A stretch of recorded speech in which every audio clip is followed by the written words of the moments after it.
So basically, as I mentioned earlier, endometriosis is a constant, it's a chronic inflammatory disease. Like any chronic inflammatory disease, like it needs a lifetime management. It can't be cured, it can be managed till that woman is getting her means. Even after menopause also we have seen some cases of endometriosis.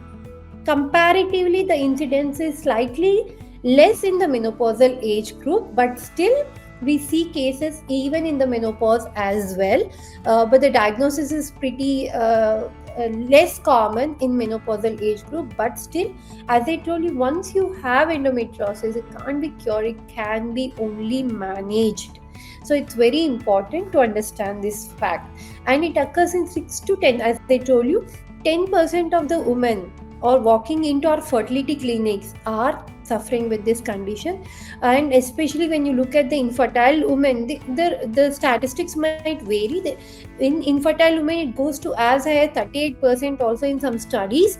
And if a woman is complaining of chronic pelvic pain, that means severe intolerable pain during periods, severe dysmenorrhea, then 71 to 87% of the women might be suffering with endometriosis. You should always have that suspicion back of your mind.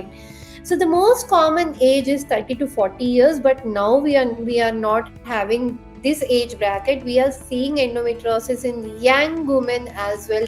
As early as 18 to 20 years also patients are coming with this endometriosis. But according to the statistics, the most common age is a reproductive age group around 30 to 40 years.